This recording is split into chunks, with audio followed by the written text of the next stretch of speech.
ঈদের নামাজের বর্জনীয় যে সমস্ত আমল তার এক নম্বর হচ্ছে ঈদের নামাজ পড়ার আগে কোনো প্রকারের নফল নামাজ পড়া যাবে না। সুবহে সাদিক হওয়ার পরে শুধুমাত্র ফজরের নামাজ পড়তে পারবেন। ফজরের নামাজ পড়ার পরে ঈদের নামাজ পড়ার আগে এবং ঈদের নামাজ পড়ার পরে কোনো নামাজ পড়া যাবে না। সহিহুল বুখারীর 964 নম্বর হাদিসের মধ্যে এসেছে, হযরত ইবনে আব্বাস রাদিয়াল্লাহু বর্ণনা করেন যে আন্নান নবী সাল্লাল্লাহু আলাইহি ওয়াসাল্লাম ইয়াউমাল ফিতরি রাকাআতাইন, রাসূল করিম সাল্লাল্লাহু আলাইহি ওয়াসাল্লাম ঈদুল ফিতরের দিনে 2 রাকাত সালাত আদায় করেন। লাম ইউসাল্লি ক্বাবলাহা ওয়ালা বা'দাহা, এই 2 রাকাত নামাজ পড়ার আগেও রাসূল কোনো নামাজ পড়েন নাই, পরেও রাসূল কোনো নামাজ পড়েন নাই। সুম্মা আতান নিসা ওয়া মাআহু বিলালুন, অতঃপর রাসূল বেলাল রাদিয়াল্লাহু তাআলা আনহুকে নিয়ে মহিলাদের কাছে গেলেন।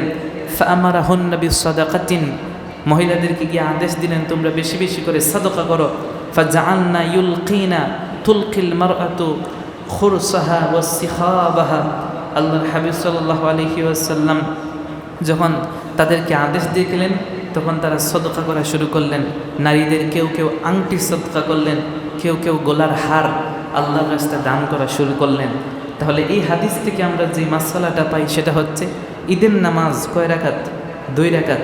এই 2 রাকাত ঈদের নামাজ পড়ার আগেও কোনো নফল নামাজ পড়া যাবে না, পরেও কোনো নফল নামাজ পড়া যাবে না। তবে ওলামায়ে কেরাম বলছেন ঈদের নামাজ পড়ার আগে মসজিদেও কোনো নফল নামাজ পড়তে পারবেন না, বাসায়ও পড়তে পারবেন না। তবে ঈদের নামাজ পড়ার পরে মসজিদে কোনো নফল নামাজ পড়া যাবে না, কিন্তু নিজের বাসায় চাইলে পড়া যাবে। 2 নম্বর, ঈদের নামাজ যেই দিন আমরা পড়ি তথা শাওয়ালের প্রথম দিন 1 নম্বর তারিখ ঈদুল ফিতরের দিনে রোজা না রাখা, ওই দিনের নাম হচ্ছে ফিতর, ইয়াউমুল ফিতর, ভাঙ্গার দিন। ওই দিন রোজা ভাঙতেই হবে। বছরের 365 দিনের 5 দিন রোজা রাখা জায়েজ নাই, তার মধ্য থেকে একটা হচ্ছে ইয়াউমুল ফিতর, ইফতারের দিন। তথা এই যে আগামীকালকের যে দিনটা আসছে আমাদের ঈদুল ফিতর, রোজা ঈদ যেটাকে আমরা চিনি, সেই ঈদের দিনে রোজা রাখা জায়েজ নাই। ওই দিন আপনাকে খেতেই হবে, ওই দিন খাওয়া কি সুন্নাত, বলেন খাওয়া কি সুন্নাত। এর জন্য মুসনাদু আবি ইয়ালার 1134 নম্বর হাদিসে এসেছে, আবু সাঈদ খুদরি রাদিয়াল্লাহু তাআলা আনহু তিনি বলেন যে ইন্না রাসূলুল্লাহি সাল্লাল্লাহু আলাইহি ওয়াসাল্লাম নাহা আন সাওমি ইয়াউমিল ফিতরি ওয়া ইয়াউমিন নাহার, আল্লাহর হাবিব সাল্লাল্লাহু আলাইহি ওয়াসাল্লাম আমাদেরকে ঈদুল ফিতরের দিনে এবং ঈদুল আযহার দিনে রোজা রাখতে রাসূল আমাদেরকে নিষেধ করেছেন। তাহলে ঈদুল ফিতর আগামীকালকের দিনে রোজা রাখা যাবে না। 3 নম্বর, ঈদের দিনে আমাদের অনেক যুবকদেরকে দেখা যায় তারা গান বাদ্য বাজায়, আছে না নাই? বিভিন্ন দেখা যায় স্পিকার নিয়ে গাড়ি বহরে তারা রাস্তার মধ্যে গান বাজায়, এমনটা আমরা দেখতে পাই কিনা? ঈদের দিনের খুশি উদযাপন করা অবশ্যই আমাদের জন্য ফরজ। ওই দিন আমাদের খুশি হওয়ারই দিন, খুশি হতেই হবে। ওই দিন মুখ কালো করা যাবে না, ওই দিন কাউকে ধমক দেওয়া যাবে না, ওই দিন কাউকে কষ্ট দেওয়া যাবে। ধনী গরিব সবাই মিলেমিশে এক কাতারে দাঁড়িয়ে নামাজ পড়ব, সবাই সবার সাথে কুলাকুলি করব। কিন্তু ওই দিনে কখনোই খুশি উদযাপন করতে গিয়ে ইসলাম সাপোর্ট করে না এমন কোনো মাধ্যমে খুশি উদযাপন করা জায়েজ নাই। তার মধ্য থেকে অন্যতম একটা হচ্ছে আমাদের যুবকদের মধ্যে দেখা যায় ওই দিন গান বাদ্য আয়োজন হয়, আছে না নাই? বিভিন্ন পার্টি হয়, পার্টি করেন ভালো কথা, কিন্তু পার্টি করতে হলেই কি যে গানের একটা ব্যবস্থা করে রাখতে হবে? এমনটা যদি কেউ মনে করে তাহলে আমরা মনে করব তার ইমানের মধ্যে সমস্যা আছে। এর জন্য গান বাদ্য চিরতরে হারাম করা হয়েছে। পবিত্র কুরআনুল কারীমের 31 নম্বর সূরা সূরাতুল লুকমানের 6 নম্বর আয়াতের মধ্যে আল্লাহ বলেন, ওয়া মিনান নাসি মান ইয়াশতারি লাহওয়াল হাদিসি লিয়ুদিল্লা আন সাবিলিল্লাহ বিগাইরি ইলমিন ওয়া يتخذها هزوا أولئك لهم عذاب مهين। আল্লাহ রাব্বুল আলামিন বলেন, ওয়া মিনান নাস, তোমরা দেখবে মানুষের মধ্য থেকে কিছু মানুষ এমন আছে মাইয়াশতারি, যারা সমাজের মধ্যে ছড়িয়ে দেয়, সমাজের মধ্যে প্রচলন ঘটায় লাহওয়াল হাদিস, এই লাহওয়াল হাদিস দ্বারা কি উদ্দেশ্য? সমস্ত মুফাসসিরিন কেরাম বলেছেন এই জায়গায় গান বাদ্য উদ্দেশ্য, অশ্লীল কবিতা, অশ্লীল সাহিত্য উদ্দেশ্য। অতএব যদি সমাজের মধ্যে কোনো ব্যক্তি গান বাদ্যর প্রসার করে, গান বাদ্য ছড়িয়ে দেয়, আল্লাহ বলছেন আন সাবিলিল্লাহ, তারা মানুষকে আল্লাহর রাস্তা থেকে বিগাইরি ইলমিন, আল্লাহ রাব্বুল আলামিনের রাস্তা থেকে অন্য রাস্তায় ছড়িয়ে দেয়। দিনের জ্ঞান নাই, গান বাদ্য করা জায়েজ নাই, সেটা তারা কখনো জানারও চেষ্টা করে নাই, মনে করতেছে এটা খুশি উদযাপনের একটা মাধ্যম, সবাই তো করে, আমরাও করি। আল্লাহ বলছেন দিনের জ্ঞান নাই, বিগাইরি ইলমিন, জ্ঞান ছাড়া মানুষকে অশ্লীলতা শিক্ষা দেয়। ওয়াত্তাখিযাহা হুজুয়া, এবং তারা ওই দিন ঠাট্টা বিদ্রুপ করে। আল্লাহ বলছেন উলাইকা লাহুম আযাবুম মুহিন, তাদের জন্য আল্লাহ রাব্বুল আলামিন অপমানজনক শাস্তি রেখেছেন। বলেন না নাউযুবিল্লাহ। তাহলে বলেন আগামীকালকে ঈদুল ফিতরের দিনে এবং কোনো দিনও মুমিনদের জন্য কি গান বাদ্য করা জায়েজ আছে? গান শোনাও জায়েজ নাই, গান বলেন না শোনাও জায়েজ নাই, বলাও জায়েজ নাই। এমনকি যে আমরা দেখি সুনান ইবনে মাজার হাদিসে এসেছে, আল্লাহর হাবিব বলেছেন লা ইয়াশরাবান্না নাসুন মিন উম্মাতিল খামর ইউসাম্মুনাহা বিগাইরি ইসমিহা, আমার উম্মতের মধ্যে কিছু উম্মত তেমন আসবে যে উম্মতরা মদ পান করবে, মদের নাম পরিবর্তন করবে, মদের নাম পরিবর্তন করে মদ পান করবে, বলবে এটা তো মদ না। বুঝেন না এটা? মদের নাম পরিবর্তন করে আল্লাহ বলছেন, আল্লাহর হাবিব বলছেন যে তারা মদ পান করবে, ইউসাম্মুনাহা, এটার নামটা তারা বিগাইরি ইসমিহা পরিবর্তন করে দিবে, ভিন্ন নামে মদ পান করবে। ইউযাফু আলা রুউসিহিম বিল মাআজিফি ওয়াল মুগান্নিয়াতি ইয়াখসিফুল্লাহু বিহিমুল আরদ ওয়া ইয়াজআলু মিনহুমুল কিরাদাতা ওয়াল খানাজির। আল্লাহর হাবিব সাল্লাল্লাহু আলাইহি ওয়াসাল্লাম বলছেন তাদের সামনে গান বাদ্য বাজানো হবে, গায়িকা নারীরা গীত পরিবেশন করবে, ঢলাঢলি করবে, ডান্স করবে, নাচ করবে, গান গাইবে। আল্লাহ রাব্বুল আলামিন এদেরকে মাটির নিচে ধসিয়ে দিবেন, ধ্বংস করে দিবেন। নাউজুবিল্লাহ পড়েন। এমনকি আল্লাহ রাব্বুল আলামিন বলছেন তাদেরকে বানর এবং শূকরে আল্লাহ রূপান্তর করে দিবেন। বলেন না নাউজুবিল্লাহ। তাহলে বলেন গান শোনা যাবে? আরো জোরে বলেন গান শোনা যাবে? এমনকি গান, বাদ্য যন্ত্র, এগুলো এত নিকৃষ্ট কাজ। আর দুররুল মুখতারের মধ্যে এসেছে আল্লাহর হাবিব সাল্লাল্লাহু আলাইহি ওয়াসাল্লাম বলেছেন ইস্তিমাউল মালাহি মাসিয়াতুন ওয়াল জুলুসু আলাইহা ফিসকুন ওয়াত তালাযযুযু বিহা কুফরুন। আল্লাহর হাবিব বলেছেন ইস্তিমাউল মালাহি মাসিয়াতুন, রাসূল বলেছেন গান যদি কেউ শুনে, মানে গান শোনা এটা গুনাহের কাজ। বলেন গান শোনা কিসের কাজ? গুনাহের কাজ। গান শোনাটাই গুনাহ, গান শোনাটাই কি গুনাহ। 2 নাম্বার ওয়াল জুলুসু আলাইহা ফিসকুন, গানের মজলিসে বসা ফাসিকি। গানের মজলিসে বসা কি? গানের মজলিসে বসা যাবে না। কোথাও যদি গান হয় আপনি এই জায়গায় থাকলে এই জায়গা থেকে কী করতে হবে? চলে যেতে হবে। 3 নাম্বার ওয়াত্তালাযযুযু বিহা কুফরুন, কেউ যদি গান শোনার পর মনে তৃপ্তি পায়, আনন্দ পায়, অন্তরের মধ্যে যদি খুশি বিরাজ করে, আল্লাহর হাবিব বলেছেন এটা কুফরি। বলেন না নাউযুবিল্লাহ। আল্লাহর হাবিব বলেছেন আল গিনা ইউমবিতুন নিফাক ফিল কলব কামা ইউমবিতুল মাউজ জারআ। আল্লাহর হাবিব বলেছেন গান বাদ্য এটা নেফাকি, মুনাফিকি এত দ্রুত বৃদ্ধি করে, একটা গাছের মধ্যে পানি দিলে গাছ যত বৃদ্ধি পায়। নাউযুবিল্লাহ বলবেন না? একটা গাছের মধ্যে পানি দিলে ছোট্ট গাছ যেমন বড় হতে থাকে, গান শুনলে মানুষের অন্তরে নেফাকিটা ওইরকম বৃদ্ধি পেতে থাকে। বলেন নাউযুবিল্লাহ। তাহলে আগামীকালকের দিন সহ কোনো দিনেও কি গান বাদ্য শোনা যাবে, গাওয়া যাবে? গান বাদ্য যেই জায়গায় হবে সেই জায়গায় বসা যাবে। এবং যদি কোনো এলাকার মধ্যে গান বাদ্য হয়, মুরব্বীদের উচিত ওই এলাকার গান বাদ্য বন্ধ করে দেয়া। এটা কাদের উচিত? মুরব্বীদের উচিত। অন্যথায় আল্লাহ রাব্বুল আলামিন তাদেরকে ধরবেন। কোনো এলাকায় গান বাজানো যাবে? মুসলমানদের পরিবেশ এলাকায় গান বাজানো যাবে না। 4 নাম্বার, আগামীকালকের ঈদুল ফিতরের বর্জনীয় কাজের মধ্যে একটা হচ্ছে বিধর্মীদের সংস্কৃতি চর্চা না করা। বিধর্মীরা যেই যেই পদ্ধতিতে তাদের দিনগুলো, উৎসবগুলো তারা পালন করে, আমরা সেই মাধ্যমগুলো অবলম্বন করব না। আমরা কি করব? হাদিসে তো কত চমৎকার করে রাসূল বলেছেন ঈদের দিনের 1 নাম্বার আমল কি? রাসূল বলছেন 1 নাম্বার আমল ঈদের দিনই তোমরা শুরু করবে ঈদের 2 রাকাত নামাজের মাধ্যমে। সুবহানাল্লাহ।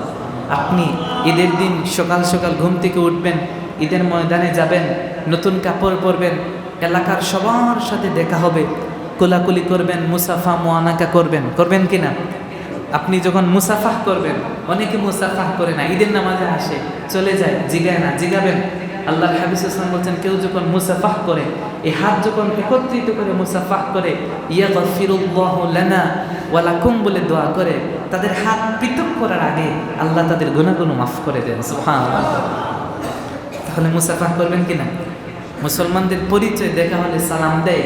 রাসূল বলেন সালামের পূর্ণতা পাবে তখন সালামের পর যখন মুসাফা হবে। সুবহানাল্লাহ বলবেন না? মুআনাকা করবেন, বুকের সাথে বুক মিলিয়ে আল্লাহুম্মা জিদ মুহাব্বতি লিল্লাহি ওয়া রাসূলিহি। কি বলছেন আল্লাহুম্মা, হে আল্লাহ, জিদ বৃদ্ধি করে দেন, মুহাব্বতি আমাদের পরস্পরের ভালোবাসাটা কার জন্য হবে? লিল্লাহি ওয়া রাসূলিহি, আমার এবং আমার ভাইয়ের যে ভালোবাসা হবে সেটা আল্লাহ এবং তার রাসূলের জন্য। সুবহানাল্লাহ। তাহলে আমরা যদি মুমিন হতে চাই তাহলে একজন আরেকজনকে দেখে সালাম দিব, মুসাফাহ করব, মুআনাকা করব, একজন আরেকজনের কল্যাণের জন্য দোয়া করব ইনশাআল্লাহ। তাহলে বিধর্মীদের সংস্কৃতি, বিধর্মীদের কালচার আমরা কখনো ঈদের দিনে লালন করব? তার মানে ঈদের বাহিরে আমরা লালন করব না, ঈদের বাহিরেও না, ঈদের ভিতরেও। আল্লাহ বলছেন লা তাত্তাখিযুল ইয়াহুদা ওয়ান নাসারা আউলিয়া বা'দুহুম আউলিয়াউ বা'দ। তোমরা একজন আরেকজনকে ইহুদি খ্রিস্টান বন্ধু হিসেবে গ্রহণ করো না, তাদের কোনো কাজের সাথে তোমাদের জন্য সিমিলারিটি খুঁজে পাওয়া না যায়। মান তাশাব্বাহা বিকাউমিন ফাহুয়া মিনহুম, যে ব্যক্তি বিধর্মীদের কোনো কাজের সাথে নিজেকে সম্পৃক্ত করলো, সাদৃশ্য করলো, কিয়ামতের ময়দানে আল্লাহ তাদের সাথে তাকে হাসর করিয়ে দিবেন। নাউযুবিল্লাহ। এর জন্যে মুহররম মাসের আমরা রোজা রাখি না? ওই রোজা সম্পর্কে আল্লাহ হাবিব সাল্লাল্লাহু আলাইহি ওয়াসাল্লাম বলেছেন খালিফুল ইয়াহুদা ওয়ান নাসারা, ইহুদি খ্রিস্টানদের সাথে তোমরা রোজাও রাখবা না। তার কারণ হচ্ছে ইহুদিরা মুহররমের 10 তারিখের তারা রোজা রাখে কিনা?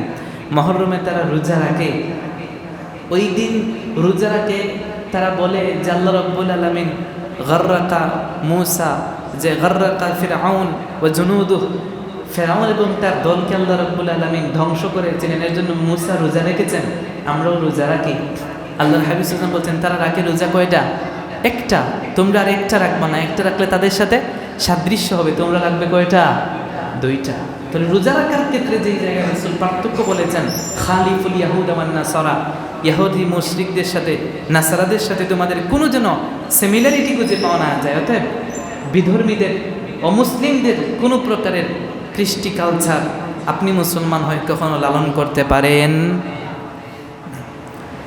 তারপরে যেটা আমরা বলবো, সকল গুনাহের কাজ থেকে অন্ততপক্ষে আগামীকালকের দিনটা আমরা একটু বিরত রাখবো ইনশাআল্লাহ। ঈদের দিনেও কি গুনাহ করতে হবে? ঈদের দিন এটা তো খুশির দিন, পবিত্র দিন। এই দিনে সকল প্রকারের গুনাহ কাজ থেকে বিরত থাকবেন, মিথ্যা কথা বলবেন না, মানুষকে কষ্ট দিবেন না, কোনো প্রকার অসন্তুষ্টিমূলক, আল্লাহ অসন্তুষ্ট হন, তার রাসূল সাল্লাল্লাহু আলাইহি ওয়াসাল্লাম অসন্তুষ্ট হন, এমন কাজ করা যাবে না। আমরা ঈদের নামাজ পড়তে যাব, ঈদের নামাজে যে খুতবা দেওয়া হয় সেই খুতবা দেওয়াটা সুন্নাত। দেওয়া কি?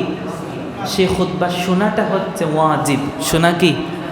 জুমার দিনের খুতবা দেওয়া হচ্ছে ওয়াজিব। খুতবা দেওয়া কি? এটা মুখস্থ করে এটা শিখতে হবে। খুতবা দেওয়া কি? ওয়াজিব। আর খুতবা শোনাও কি? এটা হচ্ছে জুমার দিনের খুতবা। ইমাম সাহেব, খতিব সাহেব যে খুতবা দিবেন সেটা দেওয়াটাও ওয়াজিব, শোনাটাও ওয়াজিব। কেউ যদি খুতবা না শোনে তাহলে তার জুমার নামাজ পরিপূর্ণ হবে না। ঠিক তদ্রুপভাবে ঈদের নামাজে খুতবা দেওয়া সুন্নাত, কিন্তু শ্রবণ করাটা কি? ওয়াজিব। অনেকে ঈদের নামাজ পড়ার পর খুতবা না শুনেই চলে যান, তিনি ওয়াজিব তরকের গুনাহগার হবেন। ওয়াজিব তরক করলে কবিরা গুনাহ হবে। এখন খুতবার সময় দেখা যায় অনেকে কথা বলে, খুতবার মধ্যে তাকবীর পাঠ করা সুন্নাত। বলেন তাকবীর পাঠ করা কি? ইমাম সাহেব খুতবার মধ্যে কি করবেন? তাকবীর পড়বেন। তিনি যখন খুতবা দিবেন সে খুতবার মধ্যে তিনি তাকবীর পড়বেন। ওই সময় যারা মুসল্লি থাকবে সেই মুসল্লিরা খুতবায় যে তাকবীর পড়া হবে সেই তাকবীর তারা পড়বেন না। অনেকে দেখা যায় ইমাম সাহেব, খতিব সাহেব যখন খুতবা দেয়, খুতবায় তাকবীর পড়ে, তারাও তাকবীর পড়ে না। খুতবার সময় মুসল্লিরা তাকবীর বলবে না, তারা কি করবে? চুপ থাকবে। আসুন মুসান্নাফ আব্দুর রাজ্জাক 5640 নম্বর হাদিস, আন ইবনে জুরাইজ রহমতুল্লাহ বলেছেন যে কুলতু লিআতাইন, আমি আতা রহমতুল্লাহ আলাইহিকে বললাম, আয়াযকুরুল্লাহুল ইনসান ওয়াল ইমামু ইয়াখতুবু ইয়াওমা আরাফাতা আও ইয়াওমাল ফিতর, আরাফার দিনে অথবা ঈদুল ফিতরের দিনে, রোজা ঈদের দিনে ইমাম যখন খুতবা দেন তখন মুসল্লিরা ইয়াযকুরুল্লাহ, তারা কি আল্লাহর জিকির করবে? তথা তারা কি তাকবীর পাঠ করবে নাকি? কারণ আপনারা জানেন এই জায়গায় তাকবীর দ্বারা উদ্দেশ্য ঈদের তাকবীর, আল্লাহু আকবার আল্লাহু আকবার লা ইলাহা ইল্লাল্লাহ ওয়াল্লাহু আকবার ওয়ালিল্লাহিল হামদ। এটা তো ঈদুল ফিতরের তাকবীর। আজকে সূর্য যখন অস্ত যাবে, যখনই চাঁদ দেখা যাবে, তখন থেকে নিয়ে ঈদের নামাজে ইমাম সাহেব মিম্বরে বসার আগ পর্যন্ত এই তাকবীর সবাইকে জোরে জোরে পাঠ করতে হবে। আস্তে না জোরে? ঈদুল আদহায় তাকবীর বলবেন নিম্ন সুরে আস্তে, আর ঈদুল ফিতরে বলবেন উচ্চ সুরে জুড়ে। কখন থেকে? চাঁদ দেখা থেকে নিয়ে ঈদের নামাজে ইমাম সাহেব মিম্বরে বসার আগ পর্যন্ত। হাদিসে এসেছে যখন দেখবেন মুসল্লি যখন এসে দেখবে ইমাম সাহেব মিম্বরে বসে গেছেন, তখন তাকবীর বলা বন্ধ করে দিবে। আর আরেকটা হচ্ছে আরাফার ময়দান। আরাফাটা কত তারিখ হয়? জিলহজের 9 তারিখ। বলে না, জিলহজের 9 তারিখ। জিলহজের 9 তারিখ আইয়ামের তাশরিকের মধ্যে পড়ে, ঠিক না? যার কারণে ওই দিনের তাকবীর আছে আল্লাহু আকবার লা ইলাহা ইল্লাল্লাহ, এটা প্রত্যেক ফরজ নামাজের উপর পড়তে হয়, ঠিক না? এর জন্য হাদিসের মধ্যে এসেছে যে ওই 2 দিনে ইমাম সাহেব যখন খুতবা দেয়, আরাফার ময়দানে খুতবা হয় না? খুতবা হয়। তো এই 2 খুতবার সময় মুসল্লি তাকবীর বলবে না, ইমাম সাহেব শুধু তাকবীর বলবে। ঠিক তদ্রুপভাবে জুমার নামাজে যখন খুতবার আজান হয়, তখন মুসল্লি খুতবার আজানের জবাব দিবে। অনেকে দেখা যায় খুতবার আজানের জবাব দেন না। আপনি খুতবার যখন আজান হয় জুমার দিনে, তখন আপনি কি করবেন না? জবাব দিবেন না, আপনি চুপ থাকবেন। যদি খুতবার আজানের জবাব দেওয়ার প্রয়োজন বোধ করেন খতিব সাহেব, উনি দিবেন, তাও উনি ইশারা ইঙ্গিতে দিবেন, ইশারা ইঙ্গিতে দিবেন। যদি প্রয়োজন বোধ করেন কে? খতিব সাহেব, তাহলে খুতবার আজানের জবাব তিনি দিবেন, মুসল্লিরা কোনো জবাব দিবেন না। মুসল্লিরা খুতবার সময় কোনো কথা বলবেন না, চুপ থেকে শুনবেন। কারণ খুতবাটা নামাজের অংশ। খুতবা কিসের অংশ? জোহরের নামাজ কয় রাকাত? জুমার দিন জোহরের নামাজ পড়েন কয় রাকাত? 1 রাকাত তো আমরা পড়ি না। জোহরের নামাজ আমরা পড়ি না, আমরা পড়ি কিসের নামাজ? জুমার নামাজ। জুমার নামাজ পড়ি কয় রাকাত? 2 রাকাত। অনেক ওলামায়ে কেরাম বলেছেন 2 রাকাত নামাজ ইমাম সাহেবের সাথে পড়ো, আর ওই যে 2টা খুতবা ইমাম সাহেবদের একটা দেওয়ার পর বসেন, সামিয়ার একটা খুতবা দেন, এই 2টা খুতবা 2 রাকাত বললে আল্লাহর কাছে গণ্য হবে। সুবহানাল্লাহ। তার মানে 2 রাকাত ফরজ নামাজ পড়ে যেই সওয়াব পাবেন, ওই 2টা খুতবা যদি মনোযোগ সহকারে শুনেন তাহলে হুবহু সওয়াব পাবেন। সুবহানাল্লাহ। এবং নামাজের মধ্যে কি কথা বলা যায়? ভাঙতি টাকা নেওয়া যায়, আরেকজনকে কথা বইলে না বলা যায়। সোজা কথা, নামাজে যেই কাজ করা যায় না, খুতবার সময় ওই কাজগুলো করা যাবে না। এই হাদিসের মধ্যে এসেছে, তিনি আতাকে জিজ্ঞেস করছেন, ইবনে জুরাইজ তিনি বলছেন, ওয়াহুয়া ইউনসিতু লিকাউমিল ইমাম, ইমাম যখন কথা বলবেন, খুতবা দিবেন, তখন মুসল্লি চুপ থাকবে। মুসল্লি কি করবে? তিনি বলছেন, লা, কথা বলবেন না। কুল্লু ঈদিন ফালা ইয়াতাকাল্লাম ফীহি, প্রত্যেক ঈদে খুতবা চলাকালীন, জুমার দিন ঈদের দিন না? বলেন না, জুমার দিন কিসের দিন? ঈদের দিন। অতএব খুতবা চলাকালে মুসল্লি কথা বলবে না, মুসল্লি শুধু মন দিয়ে শুনবে। ইমাম সাহেব খুতবা দিবেন। তাহলে ঈদের নামাজে আমরা যাব এবং জুমার নামাজে আমরা যখন খুতবা শুনবো, তখন আমরা তাকবীর বলবো না, আমরা শুধু শুনবো। আমরা শুধু কি করব? খুতবা চলাকালে আমরা তাকবীর বলবো না। ওয়াজাবাল ইনসাতু ফি আরবাআতি মাওয়াতিন, হাদিসে এসেছে 4টি জায়গায় চুপ থাকা ওয়াজিব। 4টি জায়গায় চুপ থাকা ওয়াজিব। এর মধ্যে 1 নম্বর হচ্ছে জুমা। জুমার খুতবার সময় চুপ থাকা কি? ওয়াজিব। যদি আপনি কথা বলেন তাহলে আপনি ওয়াজিব তরকের গুনাহগার হবেন। 2 নম্বর হল ফিতরি, ফিতর রোজা ঈদের দিনের খুতবাতে, ওয়া ইয়াউমিল আযহা কুরবানির দিনের ঈদের খুতবাতে, ওয়া ইয়াউমিল ইস্তিসকা বা ইস্তিসকাইস সালাহ, বৃষ্টি প্রার্থনার নামাজ আছে না, ইস্তিসকার নামাজ, তখন একটা খুতবা দেওয়া হয়। যারা ইস্তিসকার নামাজ সম্পর্কে জানেন, দেখেন একটা খুতবা দেওয়া হয়, ওই খুতবাতেও কিন্তু কথা বলা যাবে। এই চারটি জায়গায় চুপ থাকা কি ওয়াজিব। এর জন্য ঈদের নামাজে যখন আমরা যাব আমরা এই কথাগুলো একটু মাথার মধ্যে রাখবো ইনশা